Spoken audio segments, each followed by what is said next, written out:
Bismillahirrahmanirrahim. Kalau kangen sama kita, Allah kasih kita ujian. Makanya jangan bikin Allah ngasih kita ujian kalau kangen, tapi ngasih kita nikmat. Kenapa Allah kasih kita nikmat? Soalnya kita udah biasa, nggak perlu diuji juga, udah tetap setiap malam itu curhat sama Allah. Bukan pas lagi banyak masalah doang baru curhat. Kalau pas banyak masalah doang baru curhat, berarti pas kita lagi normal, kita lama tuh nggak ketemu Allah, nggak pernah miss call Allah, nggak pernah japri Allah, nggak pernah curhat ke Allah, nggak pernah DM. Kan Allah kangen nih, kemana ya dia, kok nggak pernah DM saya, kok nggak pernah miss call saya, kok nggak pernah japri ke saya, padahal online-nya sering loh. Tapi kok nggak pernah ke saya, nih online-nya masih apa nih? Kan Allah suka gitu sama hambanya, walaupun dengan analogi sosmed ya. Tapi Allah tuh perhatian banget sama kita, Allah nungguin kita datang. Setelah sekian lama kita cuek sama Allah, tiba-tiba kita baru niat mau datang. Duh, udah lama juga ya saya belum japri ke Allah. Baru gitu doang, belum diketik nih, belum typing. Baru niat doang nih, Allah udah bahagia coba. Allah kok baik banget ya sama kita ya. Seolah-olah Allah butuh kita, padahal gak sama sekali loh. Ghaniyun anil alamin. Allah tuh gak butuh kepada siapapun di antara hambanya, gak butuh sama sekali. Tapi kayak seolah-olah Allah tuh yang butuh banget sama kita. Saking baiknya Allah. Allah itu raufun, rahimun, karimun, jawadun, apalagi latifun. Nah, latifun Allah tuh sangat pengen dekat sama hambanya. Itu Allah. Udah lama pergi nih, sibuk dengan semua orang dijapri, semua orang dia chat sampai tengah malam chat sama orang lain. Tapi Allah gak pernah dijapri. Allah tungguin.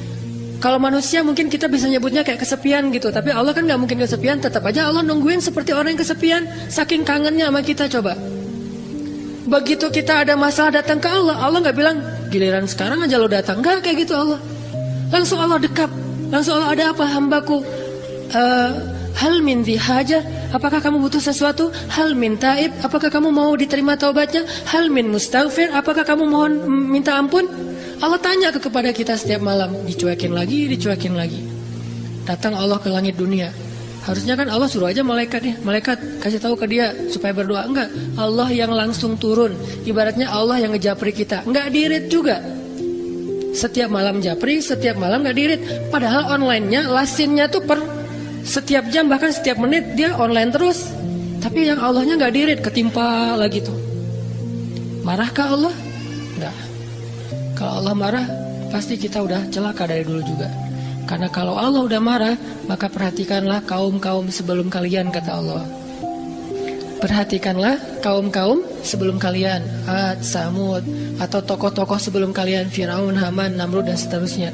Perhatikan kalau Allah udah marah nih, berarti Allah belum marah sama kita.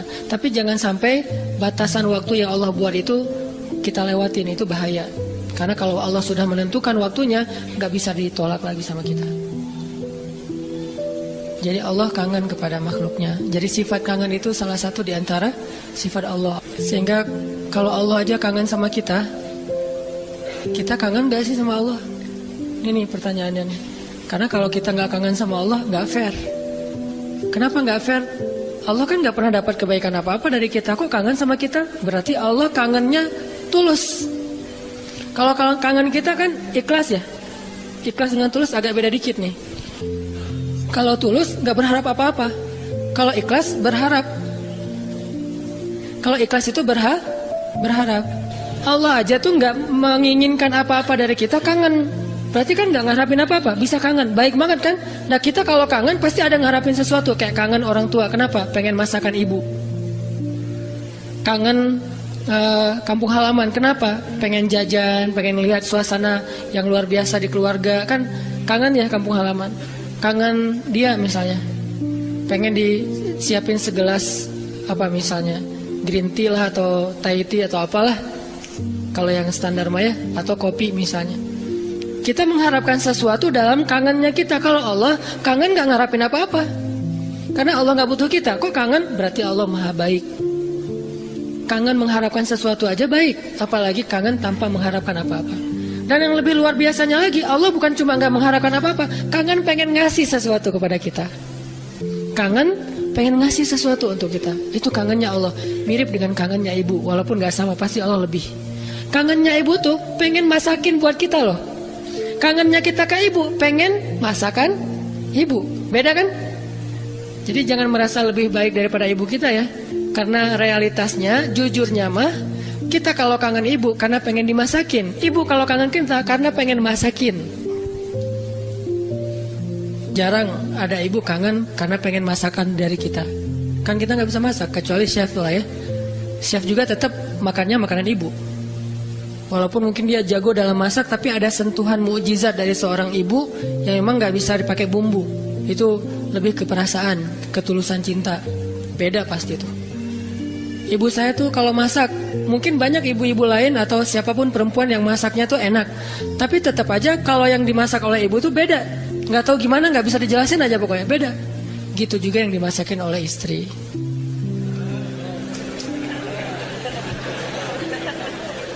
Gak pernah ngerasain, gak apa-apa.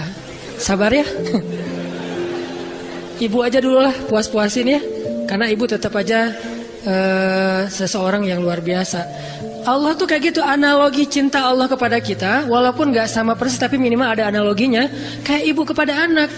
Allah tuh kangen sama kita bukan karena pengen sesuatu dari kita, tapi karena pengen ngasih sesuatu untuk kita. Kok bisa gitu? Ibu aja bisa, apalagi Allah. Padahal ibu kan manusia yang punya banyak kekurangan. Kadang dia capek, kadang dia juga lelah, kadang dia butuh harta dan segala macam. Namanya ibu kadang-kadang butuh. Kayak saya lagi di Mesir tuh, telepon ibu saya, "Mak, butuh apa? Ini di rumah kalau bulan Ramadan kan bentar lagi bulan puasa, orang Aceh nyebutnya bulan puasa. Bentar lagi kan bulan puasa, di rumah nggak ada es, masa harus beli terus ke tetangga, nggak enak. Menjelang berbuka pas lagi ngabuburit datang ke rumah tetangga, bisa nggak beli kulkas? Boleh mak, boleh gitu. Nggak pernah saya ngerasa mak nggak kangen sama saya, kangennya kulkas, nggak kan? Walaupun ibu kita manusia, tetap aja kangennya lebih tulus daripada kangen kita. Kenapa ibu pengen beli kulkas? Bukan buat dirinya, buat adik-adik. Karena adik-adik itu kalau buka puasa pasti wajib mereka mah minumnya yang dingin misalnya. Dan ibu nggak suka minum dingin. Ibu sama ayah nggak suka minum dingin. Ayah saya pasti buka puasanya kalau nggak rokok ya kopi. Sebelum buka puasa tuh satu bungkus tuh udah di depan, rokok sama kopi, udah itu aja tuh, nggak ada ribet-ribetnya. Mungkin nggak bisa ninggalin ya, karena dari udah sekian lama katanya sih rokok sebelum sekolah dulu teh. Jadi belum sekolah ngerokok dulu baru sekolah. Orang dulu lah ya. Sampai saya dulu pernah waktu kecil tuh diajarin ngerokok sama ayah saya. Untungnya saya sesak nafas, akhirnya nggak bisa nerusin. Warisan dari ayah saya. Kan dulu mah suka nonton Dunia Dalam Berita gitu kan, masih TV hitam putih dunia. Ketahuan usianya Dunia Dalam Berita, pasti banyak yang nggak tahu Dunia Dalam Berita itu apa. Anak zaman now lah. Dulu tuh ayah saya ngerokok sambil nonton Dunia Dalam Berita. Terus tahun sekali G30 SPKI kan nonton. Saya di sebelahnya. Ya, coba dong. Wes. Jadi kita kompak tuh berdua tuh. Wes. Satu batang berdua, sisanya satu bungkus sendiri dia.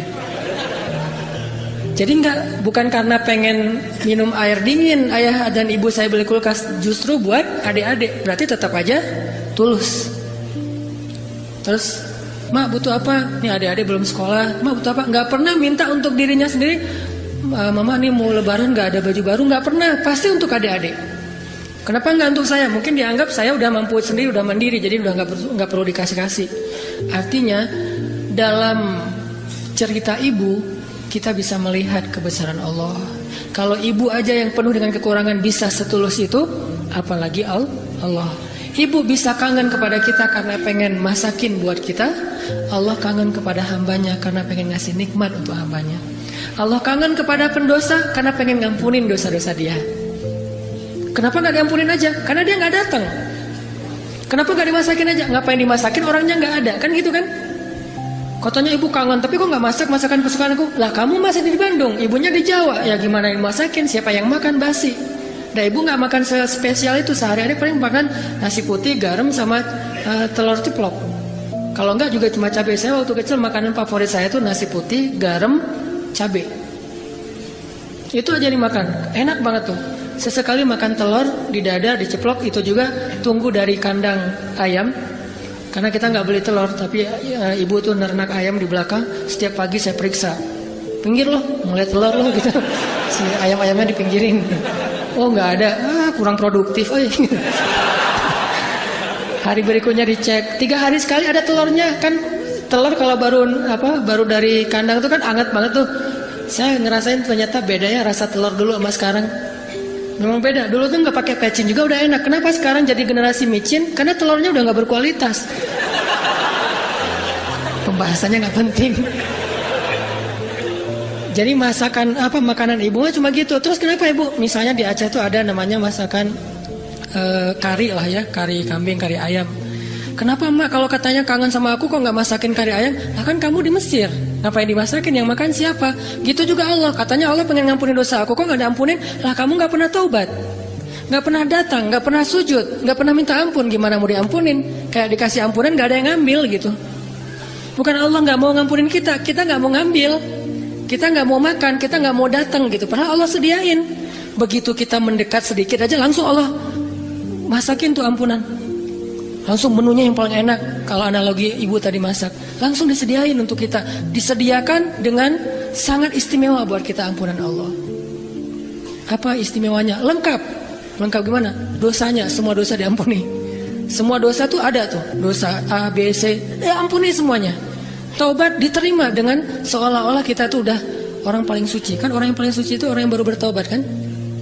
Orang yang paling suci itu orang yang bukan banyak amal soleh. Itu orang yang paling banyak pahalanya.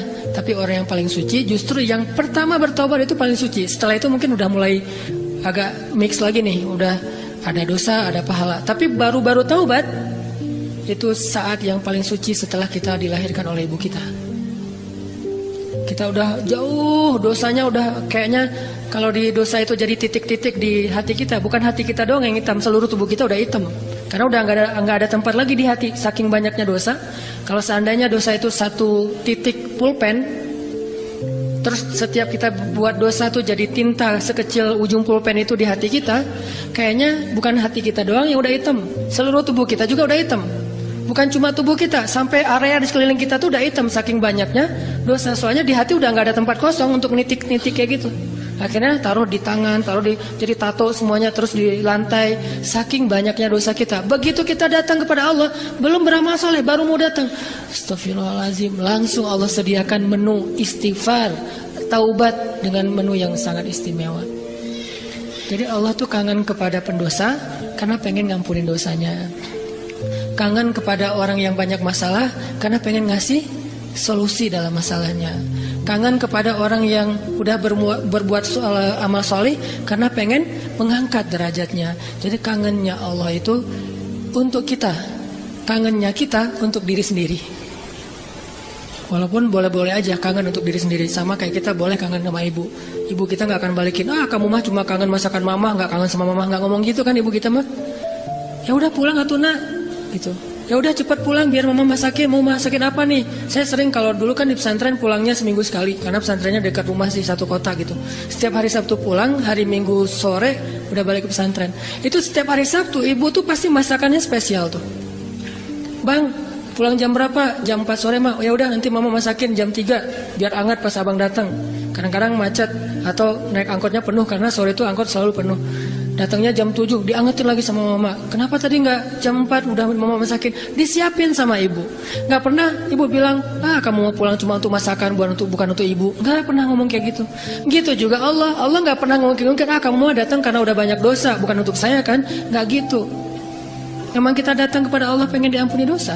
Memang kita datang kepada Allah karena butuh. Dan butuhnya kita kepada Allah bentuk dari yakinnya kita.